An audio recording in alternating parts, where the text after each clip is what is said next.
Good afternoon. An elderly woman is dead following a residential fire in Newmarket. The Ontario Fire Marshal's office has been called in to assist with this investigation. CP24's Steve Ryan joins us live from the scene this hour. Steve, what can you tell us?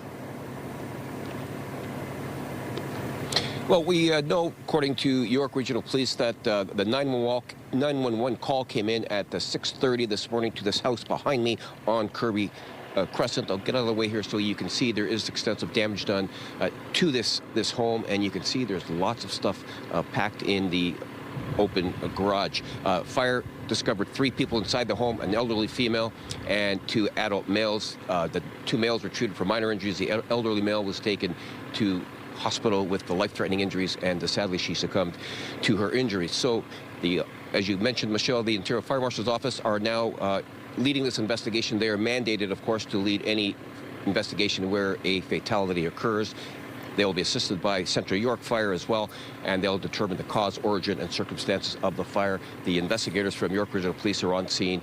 They just arrived as well. They'll support the OFM with their investigation and take their lead from the OFM. They, of course, are the experts. You can see the investigator right now getting ready to go inside of this home. And again, they will be responsible for the cause, origin, and circumstances surrounding the blaze. I am told that they do not believe that this is a suspicious fire at all. On the off chance that it is something suspicious or criminal in nature, I'm certainly not suggesting that in this manner, but just by protocol, on the off chance that something were discovered to be criminal, well, then the York Regional Police would take their lead from the fire investigators. That evidence would be the expert evidence by the fire investigators, and the York Police would lay the charge. That's not the case in this situation, though, but the cause, circumstances, and origin surrounding this fire will be determined by the OFM as they continue with this investigation. Family are on scene, by the way, guys, and they are consoling one another just to the right of where I'm standing right now, and that's never easy to see when you've got families that are grieving after such tragic news. Never gets easy seeing that. I'll send it back to you guys. Well, it certainly is. And CP24 Steve Ryan live for us at the scene of the fire in Newmarket. A 36-year-old man is dead following a single vehicle crash on Highway 401. A pickup truck collided with the barrier that separates the express and collector lanes on the eastbound 401. This happened around 6 a.m. The eastbound 401 express lanes have been closed at Winston Churchill for the investigation. Police are searching for a suspect in connection with a hit and run in Markham. It happened at Denison and Featherstone Avenue. York police say a 19-year-old woman was crossing the street when she was struck. Police say she was carried on the windshield of the car for several meters. She is now in stable but critical condition. When we arrived on scene, we located various items belonging to our victim strewn across Denison Street to about Cuba Way, which is 50 meters down the way, and the victim in the roadway. A video canvas of the area at the time showed that the victim had just left a vehicle or a bus at this intersection and was making her way northbound across the intersection towards Denison when this vehicle that was waiting to turn left had gone through the light with the traffic light and struck her while she was in the crosswalk with the right-of-way. The driver fled the scene in a blue Honda Civic.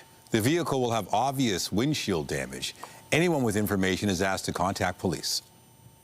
Cross-examination continues today for one of the complainants in the sexual assault trial of billionaire businessman Frank Stronach. The woman, who was the 4th complainant to take the stand, told court yesterday about what she called a degrading and horrifying incident in the early 1980s after going to dinner with Stronach. She also repeatedly referred to preparatory meetings with the prosecution. Stronach's lawyer has previously indicated she would seek a stay of proceedings over allegations some complainants may have been coached by prosecutors. The 93-year-old billionaire has pleaded not guilty to 12 charges linked to 7 complainants. A Toronto judge may decide today whether to grant bail to a man accused of laundering hundreds of millions of dollars in assets for an international drug smuggling ring allegedly led by former Canadian Olympian Ryan Wedding. Roland Sokolovsky wants to be released ahead of a U.S. extradition hearing.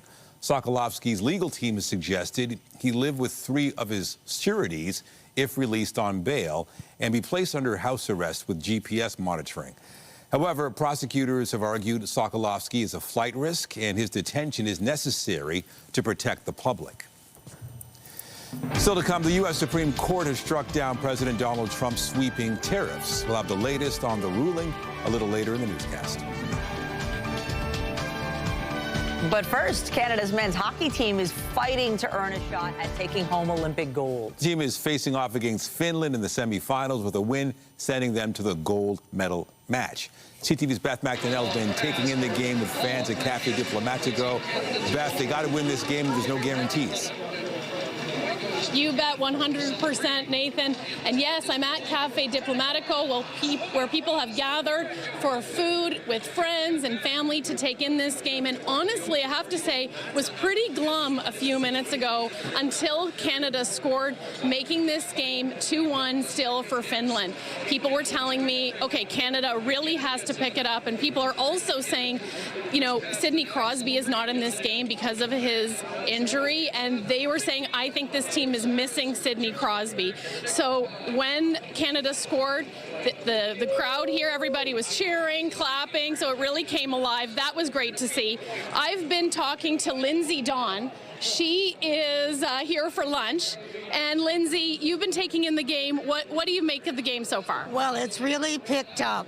It was scary. I think it felt like they were barely playing and maybe missing Sidney. I don't know, but it's they're moving now since the goal, their goal. And I'm not really a hockey fan, but you have some good insights. It was raining. I came in for lunch, and I'm a Canadian. What can I say? Good stuff. I love it. Cheer on home team, right? And so, Nathan, Michelle, one thing to know is that Finland actually won the gold medal in Beijing 4 years ago, although then the NHL players weren't able to play in that competition. So this is a very skilled matchup. This is a very big game, and this crowd here is rooting for Canada to bring home the gold medal. Back to you. Yeah, hopefully they'll get it done. Thanks, Beth. Well, the mayor reiterated the city's commitment to small businesses during an announcement on the Danforth this morning. Olivia Chow outlined the plan to lower the small business property tax, which was included in her recent budget. CTV's Janice Golding has been following the story. She joins us live with more. Janice. Hi, Michelle. Yes, a big announcement for small businesses in our city. The mayor announcing a property tax discount through the 2026 budget. Now, the mayor says the city wants to help small businesses by increasing the discount they can get on their property taxes. And what this means is about 28,000 business owners could see what's called the small business property tax subclass, which came into effect in 2022, increase from 15% to 20%. Now, this relief is designed to help owners of smaller scale commercial properties. The provincial government will automatically match the 20% savings with reductions on the business education tax. Speakers at the announcement today highlighted the fact many businesses are still carrying debt from the pandemic while facing rising costs like pricier food and labor. Too many of our small business owners and entrepreneurs have been carrying too much for too long. High costs, complicated permits, and not enough help. Right now, you need our support, and we heard you. On the $30,000 commercial tax bill that many of these properties around this area get and across the city, 5% might not seem like a lot, but remember, this is 5 on top of 15 already. So those small businesses are effectively getting a $6,000 break on their $30,000 tax bill. So when the city increases the small business property tax discount, it directly eases one of the most significant financial pressures we feel as small businesses. For businesses like ours, that relief means stability. It means longevity in our local communities, greater confidence to hire, to reinvest in our storefronts, to maintain our buildings, and continue contributing to the vibrancy of our local neighborhoods. Now, property owners do not have to apply. If your business qualifies, you'll see the reductions automatically on your property tax bill. Reporting live, I'm Janice Golding. Now back to Michelle and Nathan. Thank you, Janice. Police are urging the public to watch out for dangerous conditions along the waterfront. Officials say many people are taking unnecessary risks by venturing out onto the ice in the Toronto harbor. Recent temperature fluctuations have left the ice unstable. Police are also reminding people not to go near the water without a life jacket. They also say if you spot a person or maybe an animal that has fallen through the ice, use items that allow you to reach them without having to go onto the ice yourself. The areas that we cover, and this is what's concerning, is we have 460 square miles of waterfront, as well as our rescue trucks behind me over here. For Grenadier Pond, all the creeks, all the bodies of water within the city of Toronto, including Humber River, Don River, many different creeks. So we're responding to all 911 calls across the city, and we have our teams in place. With like on any given day, we have 2 teams out in the daytime and 2 teams in the evening, sometimes up to 3. More news in a moment, but first, a live look at the city this afternoon. Clearly a rainy start to our Friday. You can see the rain on that camera there. And there's also concern about ice melting, especially near the water. Let's bring in Lindsay Morrison with a look at the current conditions. Hey, Lindsay. Yeah, Nathan, once again, we've got a lot going on. A couple of different types of precipitation on the satellite and radar imagery. And yes, we are concerned about some melting today with the ice and perhaps some localized flooding, along with higher running rivers and waterways. So here's what we're looking at right now. We've got snow to the north, east of Belleville, north of, say, Apsley. We've got a little bit of mixing that could be happening around the Milton and Guelph areas. And as we take a closer look, we've got another round of rain now pushing into the west end of the GTA. Expect it to remain unsettled right through the day today, with some improvements happening as the day goes on. Here's that special weather statement in place for the wind. We'll talk about that in just a moment. Freezing rain warnings for eastern portions of Ontario. The winds right now coming out of the east, but they are going to switch to more of a southwesterly direction. That's happening already in Windsor, where the winds have been close to 80 kilometers per hour. We're at +2 degrees right now. Our forecast high, though, is +4. We've also got a mild start to the weekend on tap. We'll take you through Saturday, Sunday, and beyond coming up in your weather forecast. But for now, Michelle, going to send things over to you. Thank you, Lindsay. Well, all eyes are on the men's hockey game this afternoon, but there are also a number of other Canadians in action in Italy. Our Scott Hurst has been keeping tabs on all the action for days and days now. It sure is fun. Scott, what do you want to start with? Let's start with the medal alert, Michelle. We just won a medal in speed skating minutes ago. Valérie Malte, her 3rd medal of these Olympic Games. She won a bronze in the women's long track 1,500 meters. Barely out of the gold medal position. She was leading for several racers. She's been part of every Olympic Winter Games since Vancouver 2010, so this is her 5th Olympics, and now overall her 5th medal, a bronze in the 1,500 meter. As I mentioned, this is her 3rd medal of these games. She already won gold as part of the team pursuit and bronze in the 3,000 meters, so another podium finish for Canadian athletes. Now let's talk men's hockey. This game well underway, now in the 2nd intermission, and Canada is losing in this semifinal matchup to Finland. This right now it is 2-1 at the end of the 2nd for Finland. Mikko Rantanen opening the scoring, and then Finland getting another goal to go up 2-0, and Canada answering back with 1. Sam Reinhart in the 2nd period, making it 2-1 for Canada. And that is where it sits right now. And so that is going into the 3rd period. Of course, the gold medal game is on the line. The winner of this game will go and play for gold on Sunday. The loser of this game will still get a chance to play for a medal, and they'll go to the bronze medal game. We can also talk about women's hockey. Of course, there's that disappointment yesterday where they were so close to the top of the podium, so close to winning gold, but the USA tied it up with about 2 minutes ago and then scored in overtime. Heartbreaking, but still walking away from Milano Cortina with a silver medal. Here's some perspective from one of Canada's players, Sarah Nurse. To be in that position, we had an opportunity to win the game, and it's a game of inches, it's a game of bounces, and the one bounce didn't go our way. But I thought that again, we played such an incredible game that when I look up and down the lineup as we received our medals, there was every single person I could have looked at and said we left it all out on the ice.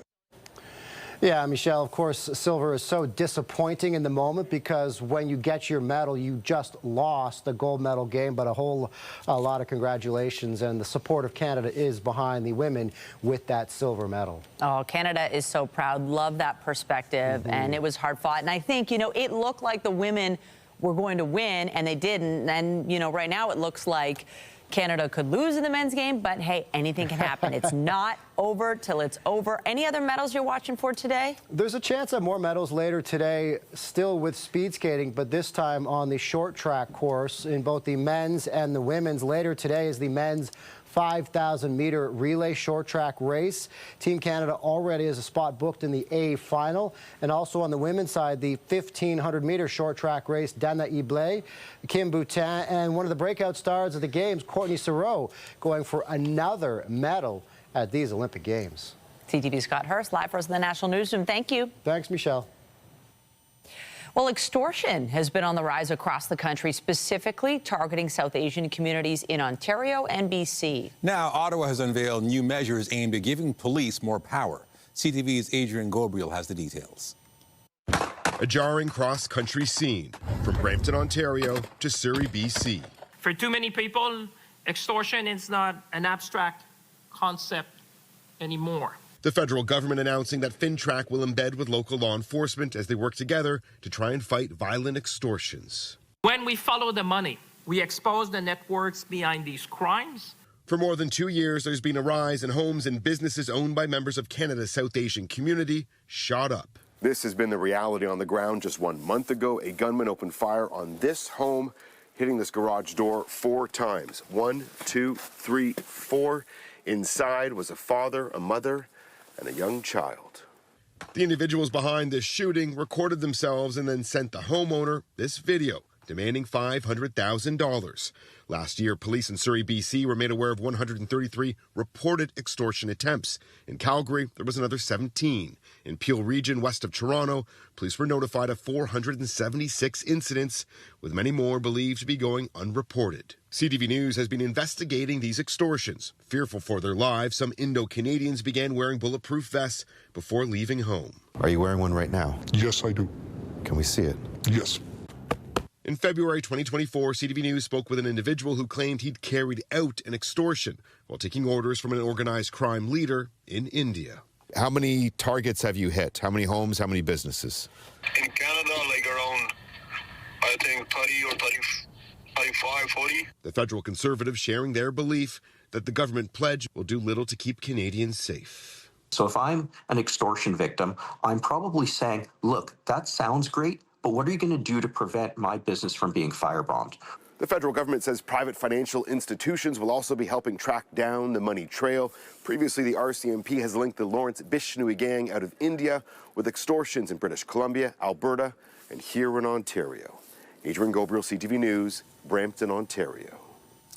An update to a story we brought you earlier. A Toronto judge has denied bail for a man accused of laundering hundreds of millions of dollars in assets for an international drug smuggling ring, allegedly led by former Canadian Olympian Ryan Wedding. Now, Roland Sokolowski sought to be released ahead of a hearing that will determine whether he'll be extradited to the United States, where he faces charges over his alleged role in the organization. As supporters of Alberta separatism try to get the question on a future ballot, Premier Danielle Smith has announced a referendum on a number of other hot-button issues. I want you to know how confident I am in the judgment of Albertans on these and other delicate issues. Although there are some politicians and commentators that fear direct democracy, such as referendums, I do not. I trust the judgment of Albertans.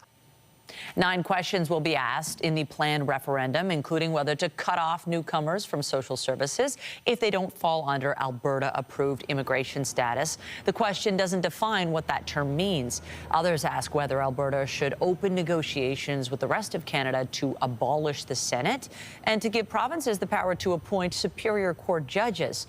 Alberta's opposition NDP say Premier Smith is using immigration as a political distraction ahead of delivering a budget with a multi-billion-dollar deficit. Foreign Affairs Minister Anita Anand says the final flights operated by Canadian Airlines have left Cuba. In a post on X, Anand says the last flight from a Canadian carrier actually departed on Wednesday. She expressed her thanks to airline workers, saying they helped bring home nearly 28,000 travelers who'd been in Cuba. The island countries faced increasing shortages of basic goods amid a U.S.-imposed oil blockade that's included jet fuel, prompting airlines to cancel flights to Cuba as of last week. Global Affairs Canada is advising travelers to take advantage of non-Canadian commercial options leaving the country while they're still available. Ottawa has updated its travel advice for First Nations people heading to the United States. As of yesterday, the government website has been updated with new guidance, including advising First Nations people to carry a passport in addition to a status card when crossing the U.S. border. Before this week, the government website stated First Nations people could freely enter the U.S. for employment, study, retirement, investing, or immigration. However, the website now says acceptance of all status cards is entirely at the discretion of U.S. officials. The Assembly of First Nations has also warned people to be careful following recent immigration enforcement raids south of the border. The U.S. Supreme Court has struck down U.S. President Donald Trump's sweeping tariffs, which he pursued under a law meant for use in national emergencies. CTV's Jeremy Sharon's been following this story and joins us live now with more. Jeremy, was this a surprise? Hard to say. It depends who you ask, I think, Nathan, but certainly it was a highly anticipated decision, and it is a significant blow at the judicial level for U.S. President Donald Trump. This is pushback like we have not yet seen on U.S. President Donald Trump's tariffs.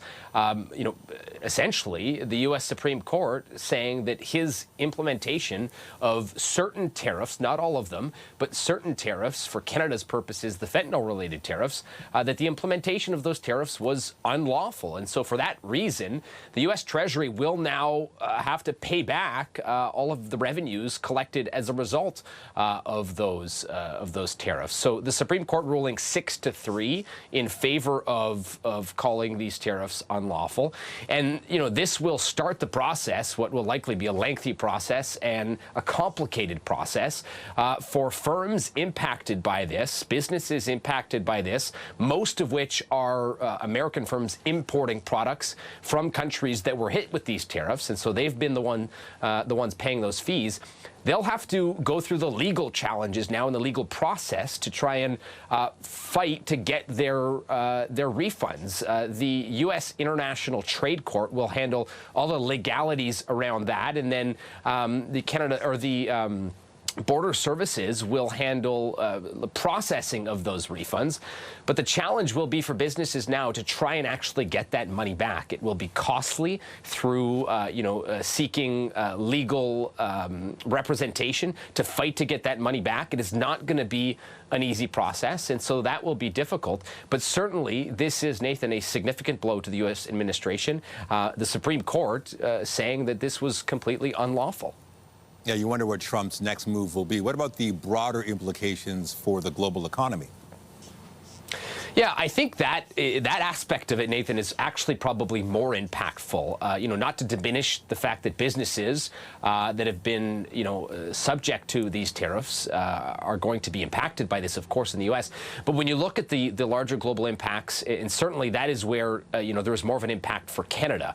When we look at what happens now, this is, another layer of pushback that the U.S. administration is facing, that President Donald Trump is facing in the way he has conducted trade policies through tariffs.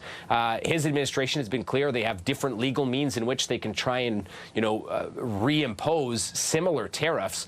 But public sentiment is weaning here, and there is significant pushback. When you look at reaction from the Canadian side, U.S.-Canada trade Minister Dominic LeBlanc taking to social media to address today's decision by the U.S. Supreme Court, saying in part that he believes the United States Supreme Court's decision reinforces Canada's position that the IEEPA tariffs, those are the fentanyl-related tariffs, that's the official name for them, imposed by the United States are unjustified. He goes on to say, while Canada has the best trade deal with the U.S., of any trading partner, we recognize that critical work lies ahead to support Canadian businesses and workers who remain affected by the Section 232 tariffs on steel, aluminum, and automotive sectors.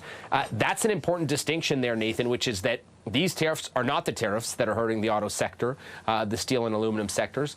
They were, a different set of tariffs that were impacting a small portion of our economy. Nonetheless, I go back to the fact that, you know, I think widely experts believe that this will have a larger impact in that it is more pressure from an official, you know, judicial system, the Supreme Court, that is pushing back and clearly saying that this imposition of tariffs was unlawful. And I think that could have, down the line, a greater impact on, you know, decisions that this administration makes when it comes to trade policies and tariffs.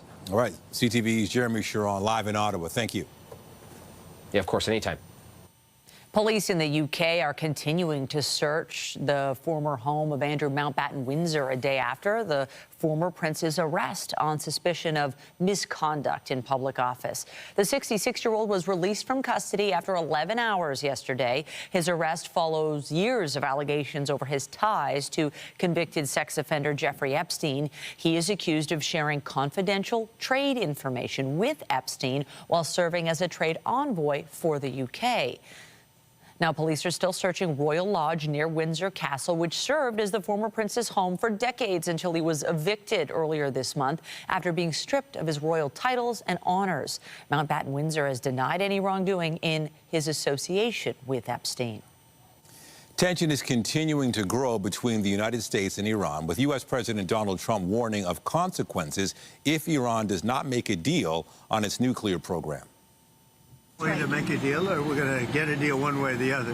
But with a military strike, is it to wipe out their nuclear program? I'm not going to talk to you about that, but we're either going to get a deal or it's going to be unfortunate for them.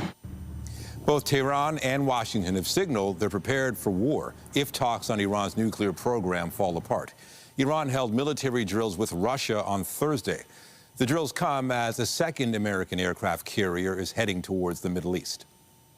Meanwhile, Trump says he will direct government agencies to release records related to extraterrestrial life and UFOs. Trump made the comment in a post on Truth Social. It comes after former U.S. President Barack Obama caused a stir by suggesting the existence of aliens in a podcast interview with Brian Tyler Cohen. Trump accused Obama of crossing a line with his comments. He gave classified information. He's not supposed to be doing that. He made a big mistake. I may get him out of trouble by declassifying. Following the podcast interview, Obama posted a clarification on Instagram. He indicated he was referring to the statistical likelihood of life existing on other planets, given the size of the universe. NASA's conducted a critical fueling test of its Artemis rocket, which will eventually return astronauts to the moon. During the so-called wet rehearsal, launch teams pumped 2.6 million liters of super cold fuel into the rocket and then counted down to the 30-second mark. NASA says there was minimal hydrogen leakage. The first rehearsal was halted because of leaks, delaying the first trip to the moon by astronauts in more than 50 years. Well, a little bit earlier in the newscast, we talked about the ice weakening on Lake Ontario. It's not the only Great Lake. In fact, we've seen ice coverage go down significantly as far as total ice coverage percentage is concerned, now at about 33%. And that's due to a combination of mild temperatures, melting, and of course some rain like what we are experiencing today. 4 degrees is our forecast daytime high here in Toronto. Not a lot of heavy rain left. It's still going to be unsettled, and we might see a changeover to some wet snow in many areas. Here's a look at what you can expect for the rest of the day. We're going to take a detailed look at your weekend forecast and beyond after the break here on CTV News at noon. Stay with us.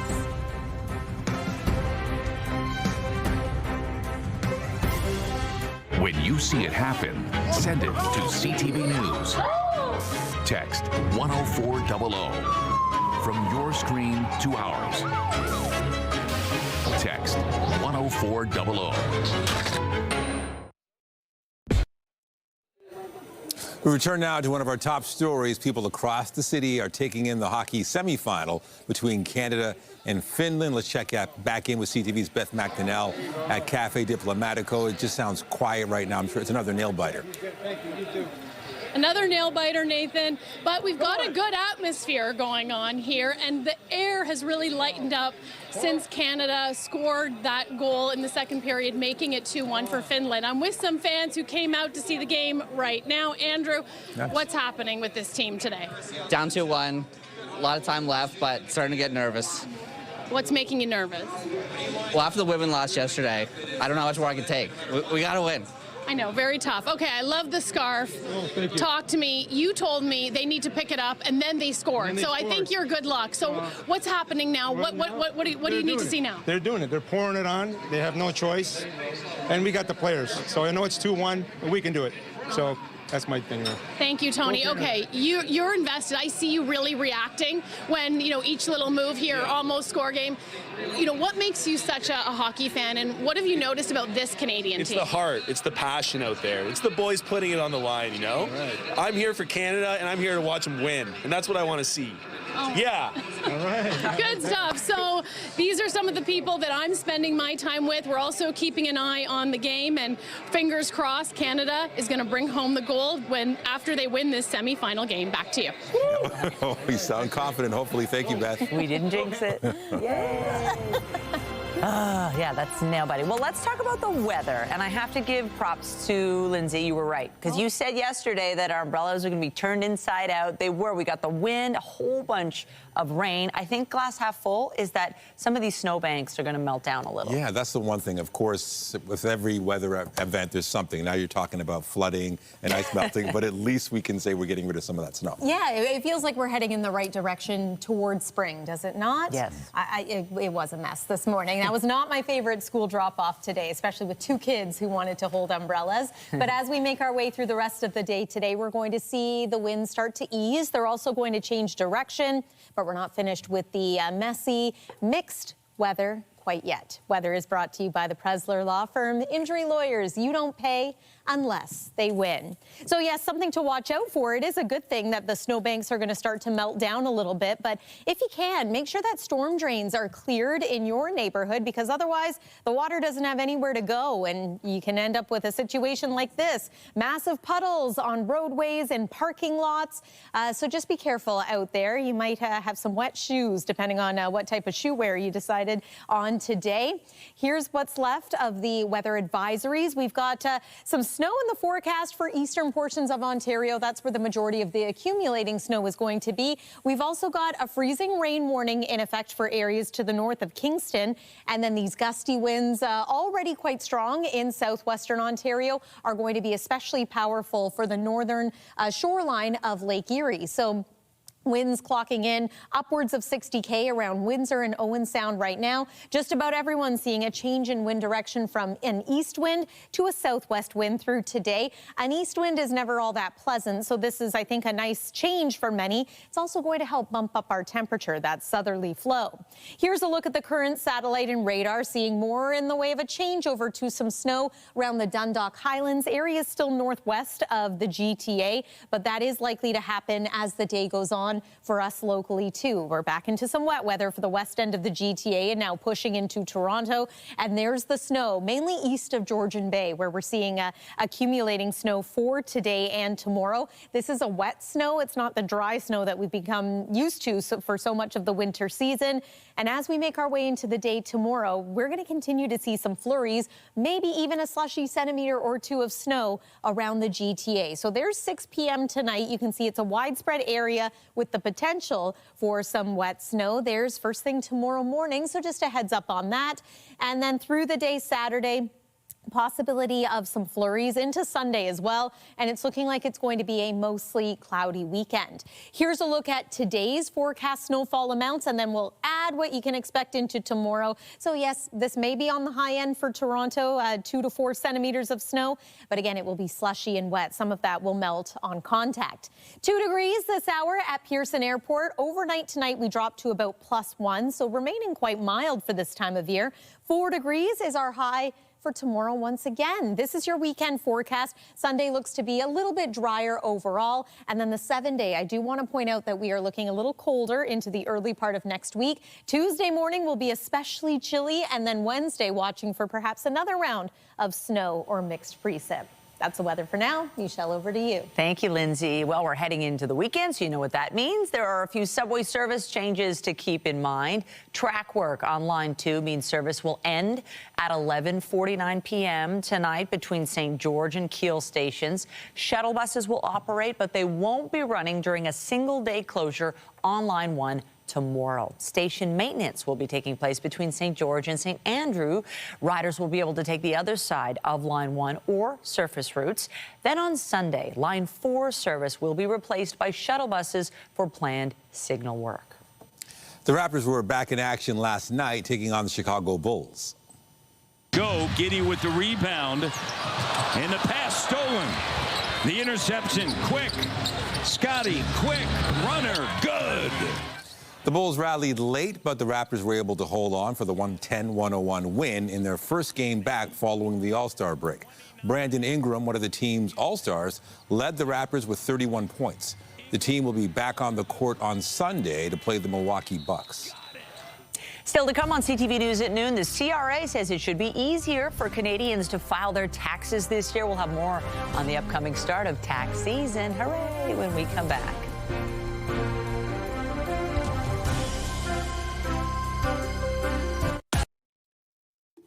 Ottawa's launched a new study assessing the long-term potential of the Port of Churchill Plus project. It aims to create an energy and trade corridor through northern Manitoba and the Arctic. We want to see a base commodity that can power this infrastructure for the next generation. That might be LNG. It might be another product. But I am talking about LNG because I want Manitobans to start thinking about that. The study is looking at how rail, port, and other improvements near the town of Churchill, Manitoba, might attract more businesses from the grain and mining sector. The study will consult senior executives across those sectors to see if they'd be more likely to use the facilities if infrastructure improves. The study ends in March. The Canada Revenue Agency says taxpayers should have an easier time filing their taxes this year. The agency revamped its operations thanks to a government-ordered service improvement plan focused on addressing call center delays. The CRA says it has streamlined its websites and hired more call center workers. The 2025 tax filing season begins on Monday and lasts for a little over 9 weeks, ending on April 30th for most taxpayers. Canadian Tire has been benefiting from the recent cold and snow across the country. The company says the early onset of wintry weather prompted people to move up seasonal purchases like snowblowers, shovels, footwear, hockey gear, and automotive parts. That put fourth quarter revenue above $4.5 billion, an increase compared to the same period last year. You're watching CTV News. Sam East with Chronically Online joins us next. Stay with us. Get Toronto's top stories, breaking news alerts, and watch live. Download the CTV News app. Summer's still months away, but Toronto residents can now browse the list of Camp TO programs that will be on offer for the season. The city runs summer camps for kids and youth ages 4 through 16, with activities ranging from sports, art, drama, and dance to computers, science, and nature exploration, and many others. Camp TO will run from June 29th through September 4th, with more than 100,000 spaces offered at 170 locations across the city. And starting this year, attendees will receive a nutritious mid-morning snack each day. You can find a full list of the available programs on the city's website. Registration starts March 24th for free centers and March 31st for all other locations. Family, friends, fans, and co-stars are mourning the death of screen star Eric Dane at age 53. I didn't come to Seattle to be chief. I came to Seattle for you, okay? I came to Seattle to get you back. Dane was best known for his breakout role of Dr. Mark Sloan, also known as McSteamy on Grey's Anatomy. He also had roles on Euphoria and several hit films. Last spring, Dane revealed he had been diagnosed with ALS. The actor's publicist says he died yesterday and spent his final days surrounded by dear friends, his devoted wife, and his 2 beautiful daughters. Pixar's out with the official trailer for a long-awaited sequel, Toy Story 5. Halt!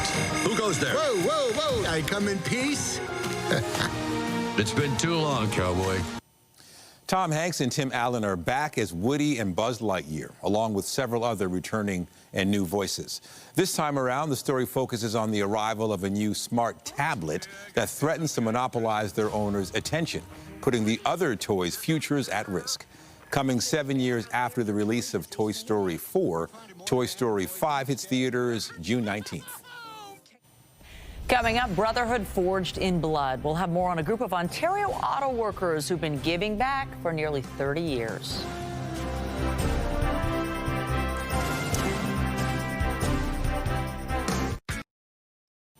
For nearly 3 decades, a group of Ontario auto workers has deepened their bond by giving back. CTV's Chris Campbell has more on the brotherhood forged through blood donations. 700. 700. Yeah. 700. They meet for burgers and beers, then roll up their sleeves. The group calls itself Blood Burgers and Beers, but it didn't start that way. When I got into Chrysler's, they offered a program where they would cover us to go donate blood. And so I started donating on my own to go, hey, let's donate together. So we started donating together. We slowly recruited new people, and that's how it started. Back then, working midnights, they called themselves Blood and Breakfast. Even as shifts changed, clinics closed, and donations took them on the road to Chatham and Kingsville, they kept showing up. We've been doing it for almost 30 years, which is crazy. I never would have thought it. And it's a good time to socialize and catch up with the guys. What began as co-workers has become family. It's just the friendship, right? Like, you build this up over all these years.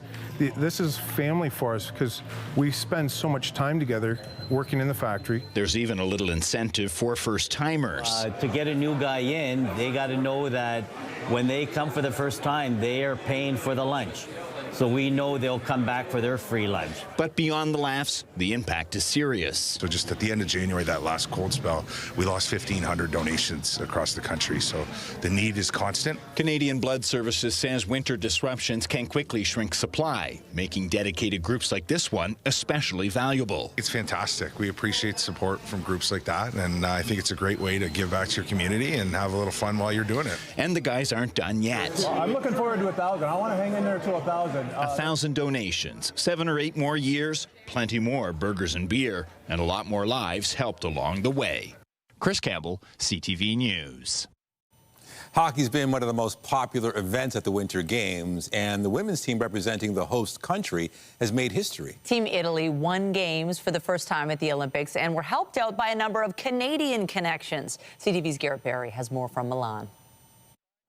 Montreal-born Kayla Tutino was named assistant captain of Team Italy at these Olympic Games. She scored the very first goal for the country, helping them power through to a win over France and then another win over Japan that qualified them for the playoffs.